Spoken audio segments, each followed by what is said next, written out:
Please join me in welcoming our television and webcast viewers. My name is Gillian Riley, President-elect of the Canadian Club of Toronto. Viewers, we are very pleased that you are participating with us today. For 120 seasons, the Canadian Club has been proud to provide a forum for leaders and visionaries in every aspect of society to share their ideas with us. We are committed to providing a welcoming venue for discussion and debate on issues that impact our lives. Through our program and activities, we offer access to dynamic political, business, and public figures from around the world. Today's guest speaker is a great example. Before I formally introduce him, here is a preview of some of our upcoming events. Tomorrow, December 13th, we have Ontario Premier Kathleen Wynne. She will share her plan to build a stronger province. And on Thursday, January 12th, the Canadian Club will celebrate the 40th edition of its annual Political and Economic Forecast Lunch. You won't want to miss it. To order your tickets or to learn more about the club, please visit our website at canadianclub.org. You can also join the conversation via Twitter and Instagram by following us at CDNCLUBTO, Canadian Club TO, or by using that hashtag. I want to express our special thanks to today's event sponsor, RBC Capital Markets. Thank you for your support.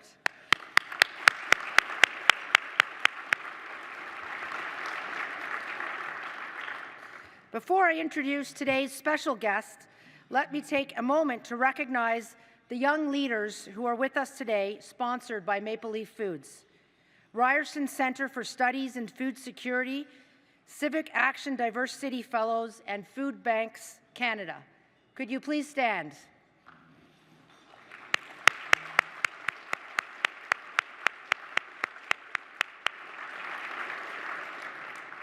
Welcome, and thank you so much for joining us. And now our special guest. At this time of year, many of us indulge in sweet and savoring offerings of one kind or another. Yet there are so many who go without the basics, never mind the treats. According to the newly created Maple Leaf Centre for Action on Food Security, the Centre, approximately 1/5 of the world's population is undernourished. Here at home, the statistics are equally disturbing. The Centre claims that over 4 million people suffer from food insecurity. That translates into 1 in 8 households and 1 in 6 children. Michael McCain, President and CEO of Maple Leaf Foods, has a plan to reverse those numbers. We are so pleased that he is here to start the conversation through the launch of the Maple Leaf Food Centre for Action on Food Security. The New Brunswick native has dedicated his entire career to the food industry, which started in the late 70s with senior roles at McCain Foods. He joined Maple Leaf Foods, one of the country's leading food companies, in 1995. Since then, he has been instrumental in transforming the company and the industry. Maple Leaf Foods has more than 11,000 staff and global operations in more than 20 markets and is well respected for its management, philosophy, and approach. The President and CEO has lent his action-focused leadership style to key causes, including the Centre for Addiction and Mental Health. He also serves as the honorary chairman of the new centre focused on food security. And I can tell you from just talking with him at lunch, he is very dedicated to this new centre. Mr. McCain has kindly agreed to take our questions. You will find Q&A cards on the table, so please write out your questions, and our volunteers will collect them and deliver them to the podium. And with that, ladies and gentlemen, Mr. Michael McCain, the Canadian Club podium is now yours.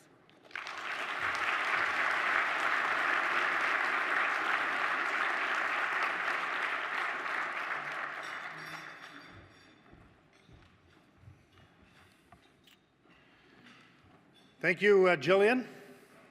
I really appreciate those kind words and your support in hosting us to talk about a very important topic here this afternoon.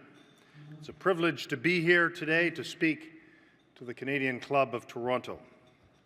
For almost our entire history, the Canadian Club has been providing a vital forum for people to contribute to the national discourse on issues of importance. Your mission to engage Canadians on what matters most is important. You provide an opportunity for people who feel passionately about something to put that idea on the table. And that's what I intend to do here today. My idea is a very simple one. Everybody in Canada should have enough to eat. People in this country, with all our wealth and abundant farmland, should have affordable access to nutritious food. This is the most basic human need. Unemployed, single parent, elderly, disabled, Indigenous, working poor, and most especially children should have enough to eat. Right now, that's not the case, and that's what I want to talk to you about today. As a major food company, Maple Leaf has the capacity to make a difference. As part of the Canadian community, we have an obligation to do so. I've been in the food business for over 35 years, building with my family 2 companies that have literally become Canadian icons in the industry. I consider Maple Leaf to be part of the Canadian fabric in this country with a special responsibility to Canadians. Perhaps it's my upbringing down east, where the level of economic opportunity has not historically been as robust, where food plays such an important enabling role and is part of the culture. But I personally have this growing discontent with how we have such blessings as a country, yet have so many disadvantaged people facing food insecurity. Our focus on this critical social issue really stems from the intersection of where we are as a business and the intractability and worsening of the situation. Maple Leaf has emerged from a difficult decade of massive restructuring and capital investment as a much stronger and more sustainable company.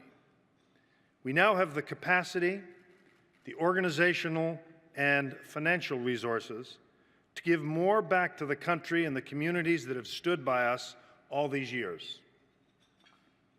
The second reason we're so focused on this issue is that the goal of ensuring that every Canadian has the basics of life, stable access to nutritious, affordable, and culturally appropriate food, is becoming more distant, something I find unacceptable in a country as wealthy as ours.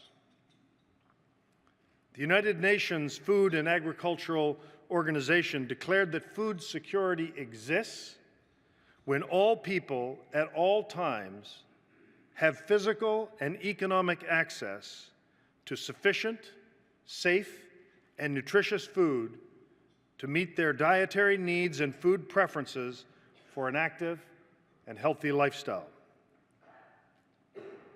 So how many people struggle to get enough food to eat? An estimated 8 million people globally. 8 800 million. The good news, that would have been tough.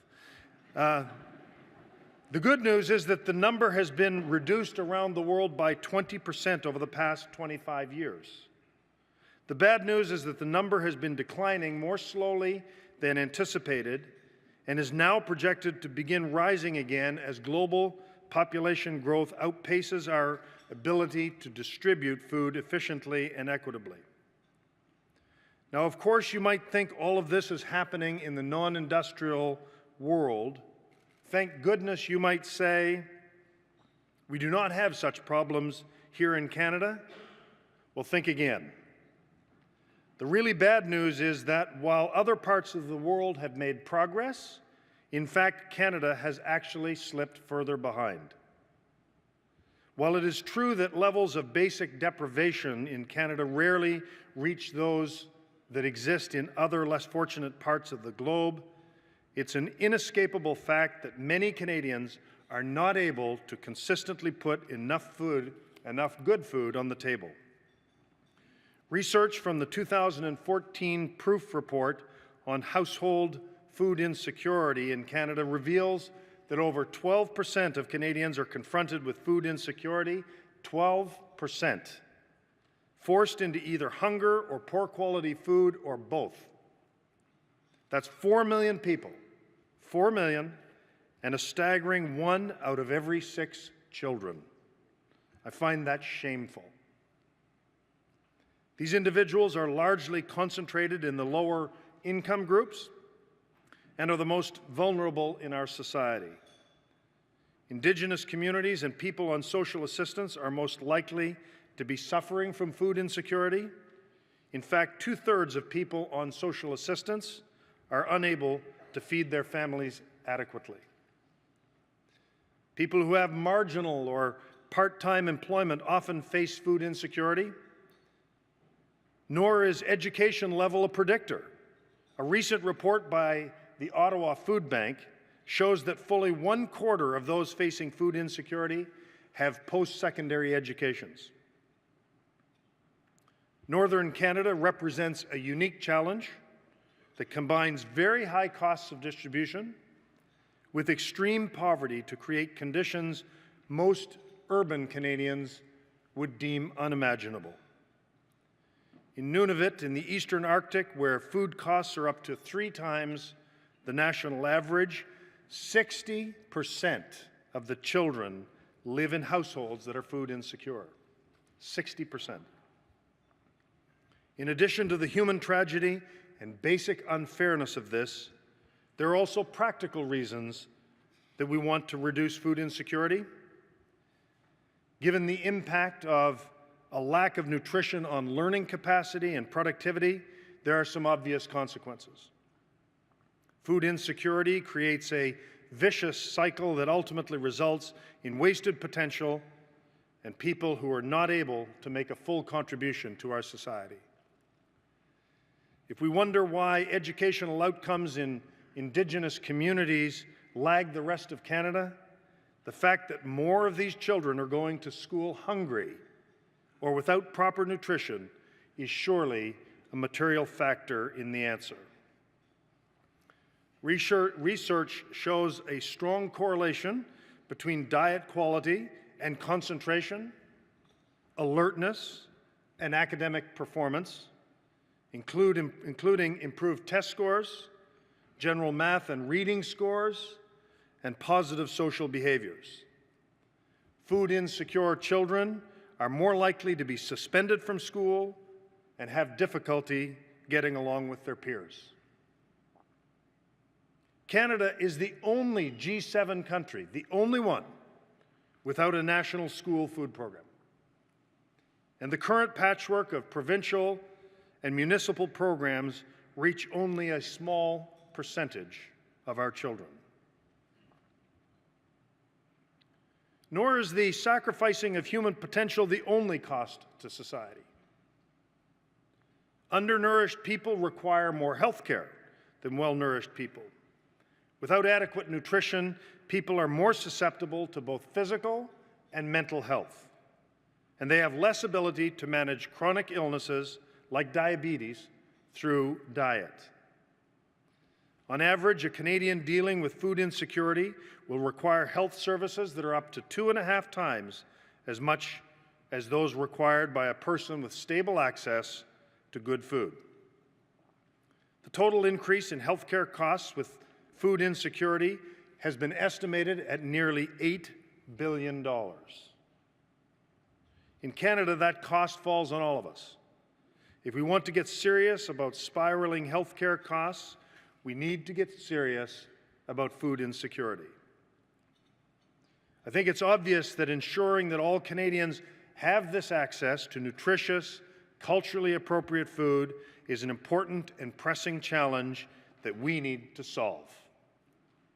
It would be good for our economy, it would be good for our society, and we should consider it a moral imperative. So what do we do about this? Answering that question effectively requires first clearly identifying the problem.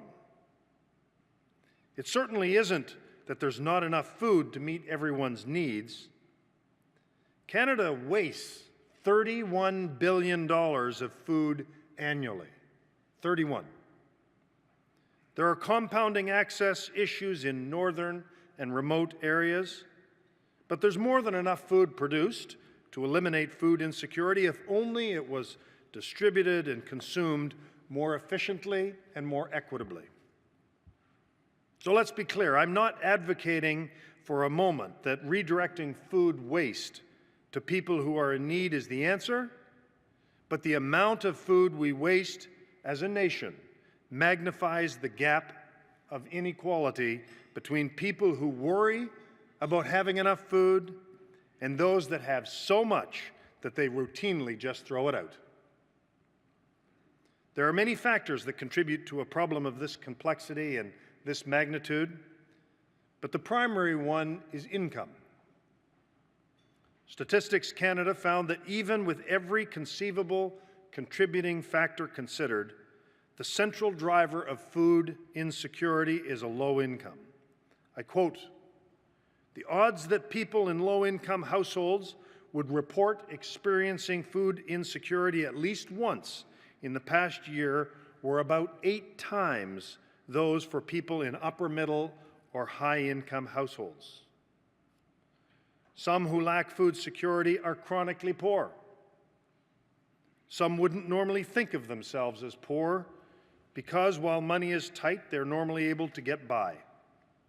However, without any financial buffer, any setback, a short-term layoff, an illness, an unexpected bill can make them suddenly unable to put food on the table. Unfortunately, a growing number of people are living on that financial edge. They don't have savings or lines of credit to allow them to smooth a rough patch. It's easy enough for a sudden temporary condition to become chronic when people are that close to the margin. Important as income is, however, it's not the only factor. Optimizing land use, food literacy, access and geography, social isolation, health, and mobility all play a role. In 1981, Canada's first food bank opened in Edmonton, Alberta. It was set up as an emergency response to help struggling families cope in a weak economy. Since then, food banks have sprung up in cities and towns across the country. What was intended to be a short-term Band-Aid solution has become entrenched as a safety net in communities coast to coast. Food banks have done marvelous work in this country. They are an admirable response by carrying people to support their neighbors. Our company contributes to food banks, but they are not the appropriate or sustainable solution to this problem, and they were never intended to be. Inadequately resourced and reliant on donations, food banks cannot provide families with adequate and healthy diets over extended periods of time. Often they can provide only 2 to 3 days worth of food every few weeks, a stopgap at best. Furthermore, only 25% of food insecure people in our country will actually access a food bank for reasons ranging from mobility to mental health to the stigmatization and humiliation that unfortunately can coexist with food bank use. But more importantly, this is not a job for private charity. It cannot be in Canada that one's ability to have enough food is dependent on charity. We must find more sustainable solutions and public policies that address the real issues. It's not that governments are inactive on this file. The federal government is moving forward with the development of a national food policy with a mandate, amongst other things, to bring a common focus and direction to increasing food security in Canada and around the world. This is an important policy development that encompasses the interrelated social, environmental, health, and commercial aspects of food. We applaud that action and encourage the government to engage all stakeholders, civil society, business, academics, and all levels of government in a meaningful process. And while this is encouraging, it remains the case that Canada currently lacks a coherent approach, and it lacks the public policy that provides only part of the answers. While food security provides emergency relief, food charity provides emergency relief at best, community organizations that use food as a catalyst to bring people together, to reduce social isolation, to build life and employment skills, to empower people, are nurturing more holistic change in our society. Empowerment starts with treating people who come for assistance with dignity and respect. It goes to the next level when people are provided with opportunities to increase their skills and increase their knowledge. And empowerment goes even further when it results in people coming together to engage in collective efforts and advocate for themselves. Supporting community-based initiatives that are deploying new models to reach people through the power and connectivity of food is fundamental to advancing food security. We also need to break down the silos between governments and across the multitude of community groups and businesses, all grappling with this problem in their own individual ways. We need less polarization, and we need more knowledge transfer so that best practices can be shared and efforts better coordinated. This is easier said than done when people involved are often overworked or volunteering their time and struggling to cope with the basics of meeting a 25% increase in food bank traffic in the past 10 years. They need help and they need resources, and they need this on an urgent basis. This is the essence of what we can do. We aren't the experts in public policy, government is. And we aren't experts in how to build the necessary community support systems. The people on the ground are. But we can use our considerable knowledge of the food system, our expertise, and our voice to advocate for change. We can provide funding for new ideas, we can help to disseminate learning, and we can help scale ideas that actually work. In this regard, I'm very excited that we've just launched the Maple Leaf Centre for Action on Food Security, a not-for-profit organization. This is a bold and sustained commitment on the part of Maple Leaf to make an impact in this critical social problem. Through advocating to raise awareness, through knowledge sharing and investing in new approaches, the Centre will advance the cause of sustainable food security. Our goal, working collaboratively with all of the stakeholders, is to reduce food insecurity in Canada by 50% by 2030. In view of the fact that our nation has made no progress in the past decade and has actually fallen behind, this is a bold ambition. The only way this goal will be achieved is for everyone involved to contribute their passion, their expertise, and their collective will. Maple Leaf is making a long-term commitment of time, of talent, and of resource to this effort, including an investment expected to exceed $10 million over the next 5 years. Deeply engaging our people to contribute their expertise and volunteer with impact, and continuing to provide product donations to meet immediate needs. Additionally, I'm personally making a contribution of $2.5 million as a first step to establish an endowment fund in support of the Centre's efforts. However, this is just the start.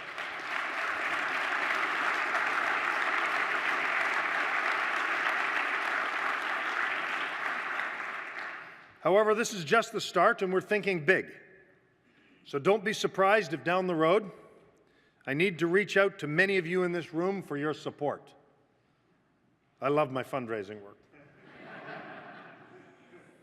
We've assembled a strong board of directors that includes both thought leaders in the food security sector and very committed Maple Leaf leaders.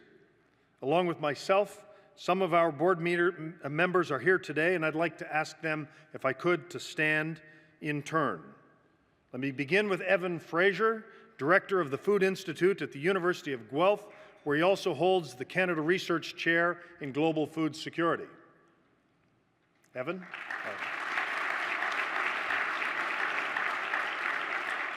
Mustafa Koch, one of the founders of Food Secure Canada and the Centre for Studies in Food Security program at Ryerson University. Mustafa? Where's Mustafa?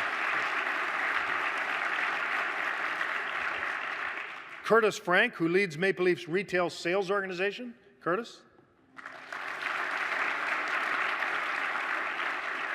Rory McAlpin, who heads our government and industry relations effort. Rory?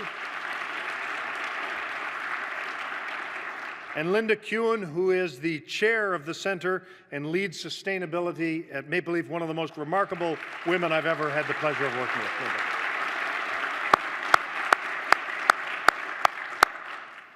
Beth Hunter from the McConnell Foundation, who leads their Sustainable Foods Initiative, also serves on the board but couldn't be with us today. So please join me in applauding our directors for dedicating their expertise and collectively making an impact.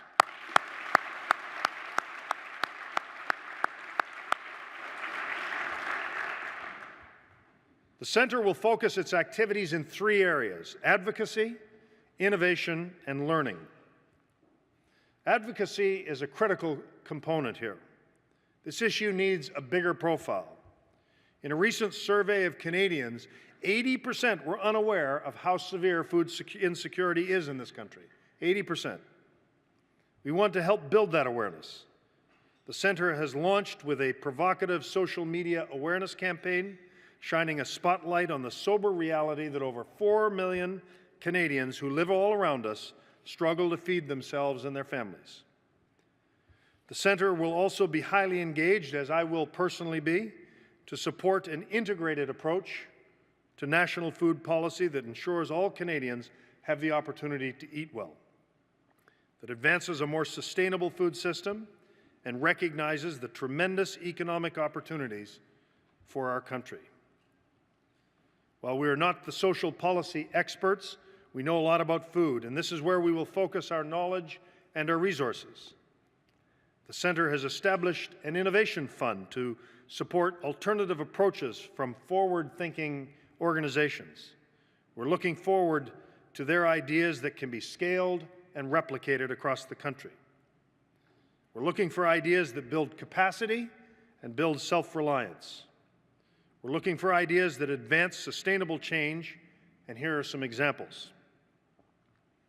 The Greater Vancouver Food Bank serves about 27,000 people a week. Like all food banks, it started as a temporary emergency response and grew with demand. Clients often had to line up for hours to receive their allotment, a stressful, humiliating experience with no personal choice to meet their health, family, or cultural needs.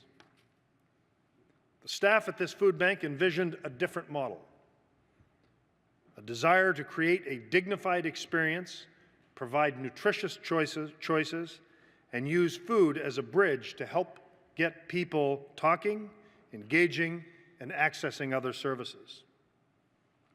With funding from the Centre, they are transforming their 11 food banks into community hubs, where clients are welcomed by trained staff, treated with dignity, able to choose their food, and benefit from other support services and resources. It's brilliant, and we're proud to be part of this. In the East End of Hamilton, Maple Leaf has established a new prepared meats facility, one of the most advanced in North America. Virtually in our backyard is the community called McQuestion. The poverty rate is a staggering 40%, and the child poverty rate is 61%. A few years ago, residents mobilized and developed a neighborhood action plan to improve their community.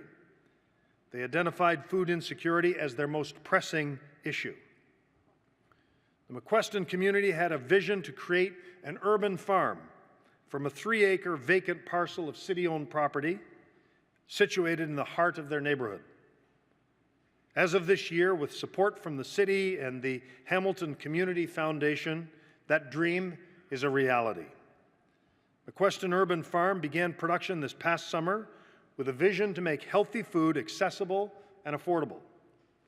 Through funding from the Centre, the farm will be able to extend its production season, establish food markets across the community, and offer skills building and food literacy programs. McQuestion Urban Farm is breathing new life into the community with food as a powerful catalyst for civic engagement. We are also partnering with FoodShare, one of Canada's leading innovators in food security, to expand their good food markets into a high-needs, underserved community right here in the GTA, the Westmont, Mount Dennis area. Good food markets are community markets that sell high-quality, culturally appropriate, low-cost fruits and vegetables. Getting healthy food into low-income areas where walkable grocery stores just don't exist is the priority. These markets tend to create a certain kind of energy in the neighborhood as well. You can get a lot more from a market than just food. FoodShare has been around for a long time and achieved remarkable outcomes. But what they have never been able to do is to implement an intensive, scaled expansion of these markets and their community development model in a high-needs area. With our support, they will also be able to measure the impact of this concerted, neighborhood-level intervention to increase food access, improve health, and support community capacity building. We're very excited about these and future partnerships. As with any innovation, some will be successful, while others may not be. Which takes me to the third focus of the Centre, the Learning Hub. We want to learn what works and what doesn't, and share what we discover. We want to facilitate the transfer of that knowledge and collective efforts across the many people and the many organizations working in this sector. Resources for this challenge are too scarce not to be putting them where they can do the most good. We will support collaboration and networking that enables groups and communities to increase their output and their impact. And we will support research that provides vital insights to deepen the collective body of knowledge. So in closing, thank you for hearing me today on this topic. It's complex, it's frustrating and disheartening, but it's also timely. Many of us are looking at the political events that are unfolding south of us, and it should cause us to reflect on our own national values and how we intend to build a society of inclusiveness. Canadian values have always been rooted in compassion, in equal access and opportunity in meeting basic human needs. We've engineered progressive structures in our society, everything from universal education and healthcare to interprovincial equalization, in order to ensure that every individual in our country has a chance to fulfill their potential and live a life of dignity. And for those that fall from time to time, we have sought to establish a safety net that ensures the fall isn't too hard and you can get back up. That's what Canada is to all of us.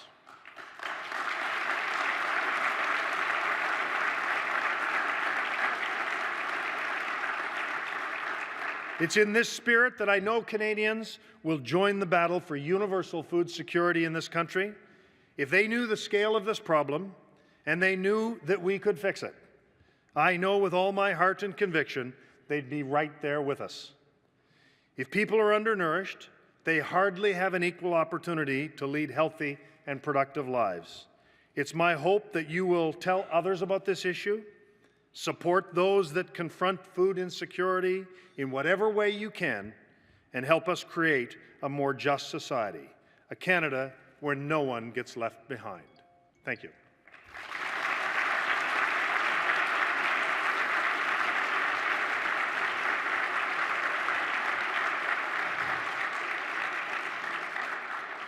Before we go to the formal thank you, we do have a couple questions from the floor.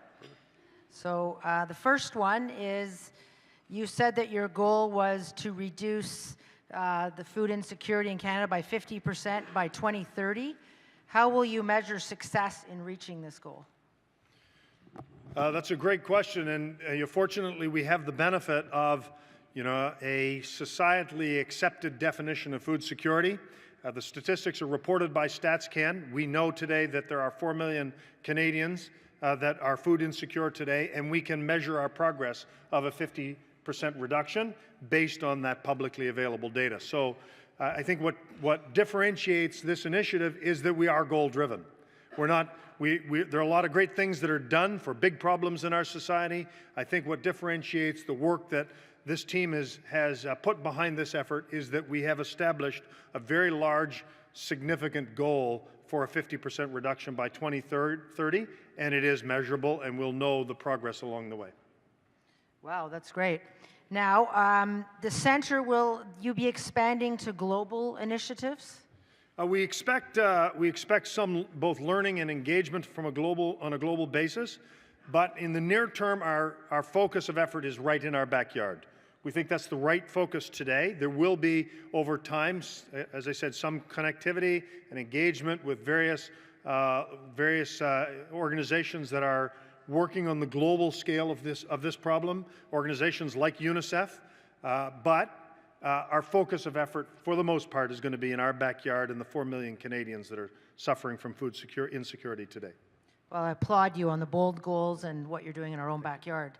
Final question for you is, how will you be expanding to other Canadian cities? Now, I think you mentioned Vancouver and you mentioned Toronto. This is very much a national effort. It isn't a Toronto-based effort. We expect to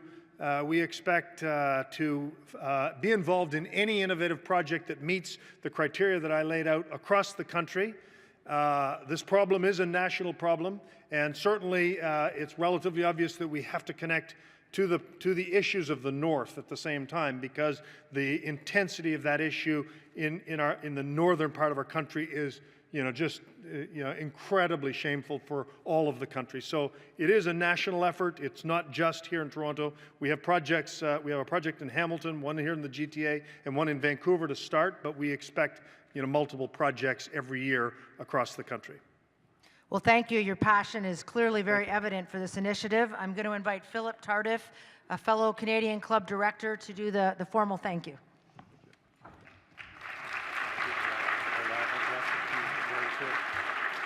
So thank you. So, Michael, on behalf of the Canadian Club of Toronto, I'd like to thank you for your leadership on a topic that affects all of us, food insecurity. We're pleased that you've chosen our podium here at the Canadian Club to shed light on the sobering reality that not only directly affects 4 million Canadians, but impacts all of us. You're right, it's time to shine light on this national issue. It's time for Canadians to come together and decisively address food insecurity. With the creation of the Centre, you've taken an important step in helping us work together to raise the profile of the issue and to address the issue once and for all. Let's begin now. Information about the Centre is available on your tables. You're on this black card, so please take note, please take them home and follow the links. Michael, we admire your commitment and leadership to the food industry, and thank you again for sharing your insights today.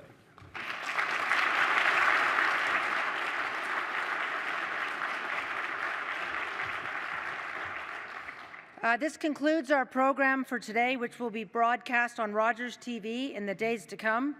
We are grateful to Rogers TV and 680 News for their continuing promotion of Canadian Club events.